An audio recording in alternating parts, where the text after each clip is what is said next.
Episode 108, The Priority Show. Take what you need and leave the rest. And you are listening to episode number 108 of Mike Murphy Unplugged. Learn, create, move forward. I am your host, Mike Murphy. I'm a one-man band. I'm a technology junkie.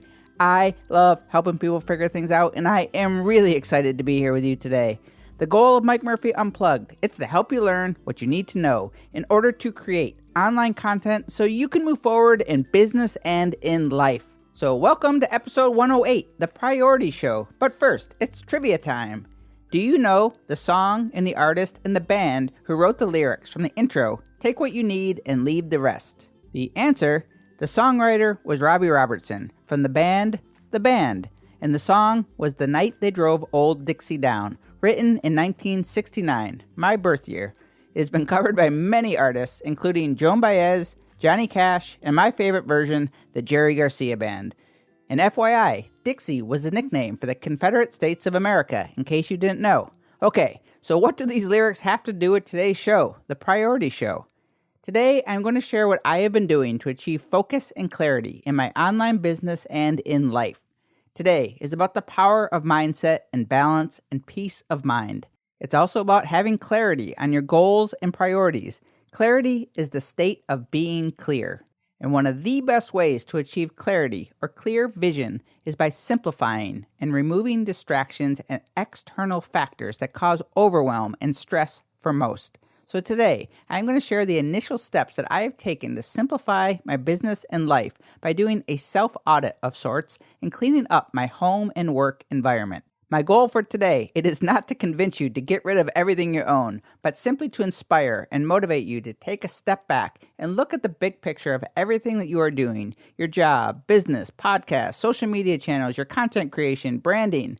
Determine whether or not that you are clear on your priorities and if you are dedicating the appropriate amount of time to what is most important, and to determine if there are things that you can eliminate to make things just a little bit easier to manage. So are you ready? Let's get into episode 108 and get our priorities in order. So Hurricane Irma was disruptive on many fronts, but she generated a lot of positive life and business lessons for me and likely others who were affected by this storm. Let's start at the beginning, when we first learned that Irma changed directions and was headed for Naples. We had no choice but to prepare for the worst and hope for the best. With my little old cottage 2 blocks from the water and the prediction of a devastating storm surge, things got real for me. I had 24 hours to assess my situation and pack everything that was most important to me and be okay with the fact that everything else may get completely destroyed from wind and or water damage. Because of my close proximity to the water, and hurricanes are a constant threat here, I am unable to purchase renter's insurance. So if my stuff got ruined, it was a done deal. I know, insurance companies are awesome, aren't they? So I packed 4 average-sized backpacks. I filled them with my good podcasting and audio gear, camera equipment, GoPros, lenses, chargers, batteries, laptop, iPad, some clothes, and of course, the 2 items that have lasted the longest in my journeys. My Shure SM58 microphone that I bought in the 10th grade, and my Martin acoustic guitar. I took what I needed and left the rest. Now it felt like a lot of stuff for a weekend getaway, but in my head, that might be all I owned after Irma left town, but I was okay with that. Looking back, I found it interesting that I thought about the stuff, but never once thought about what I would do if I became homeless after the storm. That was a possibility. It popped in my head, though, the morning after the storm on our recon mission when we silently drove around to each houses with our fingers crossed to see if they had survived Irma. Fortunately, everyone in my group had minimal damage, so it was a non-issue. Post-Irma, for 11 days after Irma, with no power, bad cellular service, no internet, no drinking water, etc., I really had a chance to think and take a look at the mirror and do an honest self-audit of my business and personal goals and well-being. Are my priorities in order? Do I know what they are? Am I working on the most important things as I build my personal brand and online business? The truth of the matter was that I felt like I had been on a hamster wheel for the past several months, and while I was proud of the content I was creating and making progress and building a lot of momentum in many areas, I knew I needed to pause and make several adjustments and recalibrate my bearings, or I would be working in circles instead of moving forward towards my goals. So what did I do, and what can you do if you are in a state of overwhelm or stress, or you are not clear if you are on the right path? I started with one of my favorite activities, cleaning house, both literally and figuratively. So I had packed 4 full backpacks full of my most valuable possessions and the gear and tools I needed to run this podcast and create content.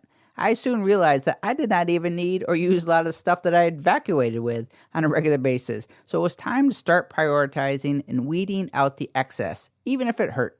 As I unpacked after Irma, I made 2 piles, stuff I wanted to keep and stuff I would toss, sell, or give away. I do not need 6 microphones. I do not need 2 webcams and 3 audio interfaces and many other things.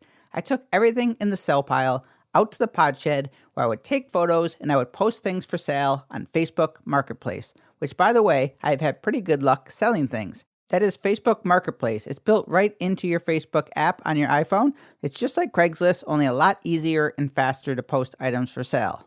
Now, I have talked a lot about the concept of minimalism and simplifying before in this podcast, only because I notice how much better I feel when I get rid of things. I have never been much of a pack rat or a person with very much stuff, but for me, the less I have and the cleaner my space is around me, the more productive and motivated I am, and I welcome that feeling anytime. So with no power or internet or good mobile service, all I had was time. So I went to town on cleaning and getting rid of things that I no longer used or needed or was just taking up space. My cottage is very small, but I went from room to room. I removed things that I did not use or care about. One technique that really made it easy and might work for you if you struggle with getting rid of things is to take entire drawers or shelves of clothes and just dump them all out. Only put back what you just can't part with. Be ruthless, I say, because once you get rid of things, you forget about them immediately. You would be surprised at how much of a difference the space becomes around you, even tossing out the littlest of things.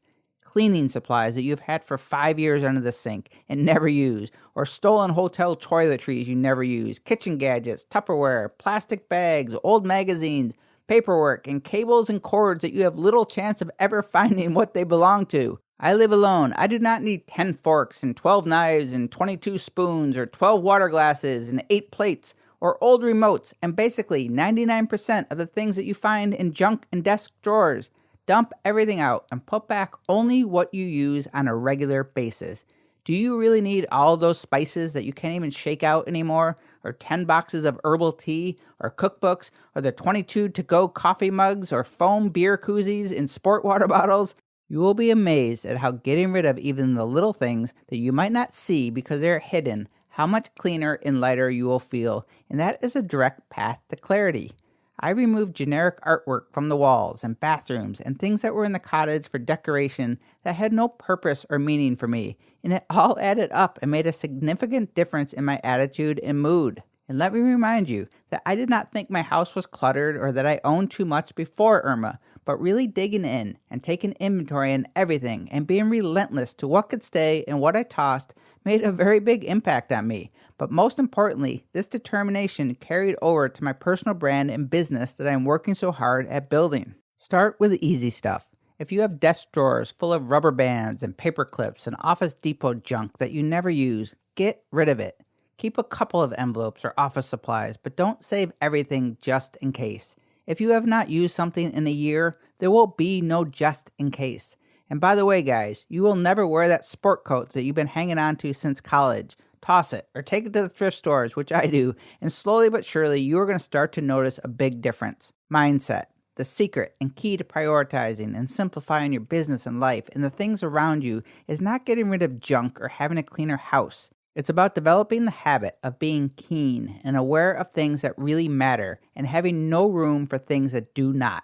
It's actually kind of fun as you get into it and really start looking for things to get rid of. Another benefit is that you are going to save money because you will not be so quick to order from Amazon or make random purchases because it's no longer a priority for you, and you start to value the order and knowing that everything around you has its place. What happens is you appreciate that you have enough or all you need for now, and that is good enough, a really awesome mindset to have. I do not have all the answers, and I am no expert in any of this, but I will continue to share my experiences as I consciously try to do the things that matter or mean the most to me, and that is doing whatever it takes to move my business and my personal development forward, and eliminating everything that is trying to pull me in the other direction. So wrapping up, I have heard it said that one of the best habits you can develop is to make your bed when you first get up in the morning. All the successful gurus seem to say this, but you do feel good when your room is clean, right? You also feel good when you accomplish something, so after you make your bed, you start looking for more things to get done. When you make your bed, then you see some clothes on the floor, well, you want to pick them up because they are throwing off your small little victory of making the bed. This chain reaction of positive habits is what happens when you start to prioritize and keep things simple and clear. You notice everything that is out of balance, and who wants that? So in conclusion, priority is a thing that is regarded as more important than another. That is the definition of priority. A thing that is regarded as more important than another. Are you spending more time on the things that are most important, or are you spending more time on the other things?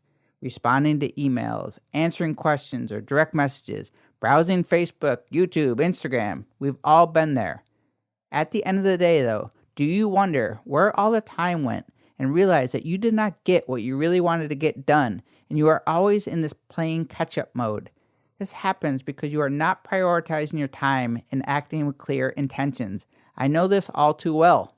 My 11 days of being unplugged after Irma broke up my routine and gave me time to pause and think and set myself up for a strong return by eliminating the things that I did not absolutely need and freeing up my mind to only concentrate on the things that I know matter the most. I do not consider myself a minimalist or a clean freak, and I'm not suggesting morning routines and meditation and journaling and all the trends that you see online. But I do believe that overwhelm and stress and lack of focus and clarity can be helped by removing physical, mental, and digital clutter, and freeing up your mind and space and giving yourself some room to breathe makes it so much easier to realize what things are most important for you. Start small. You don't have to do it all at once. Just start the process of reducing clutter to start. Little by little, it will compound over time. And for me, I get really energized and happy as if this weight has been lifted off my shoulders. It also helps and fuels a positive energy to actually clean.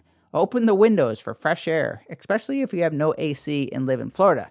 Let some natural light in. Dust off your equipment on your desk. Clean off your desk. Sweep and mop the floors. Wipe down the countertops. Clean that coffee pot and microwave. Get rid of that yellow mustard and everything else that's been in your fridge forever. You get the point. When you start having less stuff to manage or clean, it just makes it all that much easier to maintain the habit.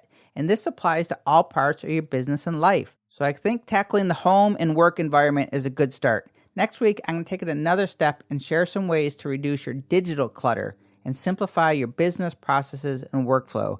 Really big deal in today's world. And that is going to do it today.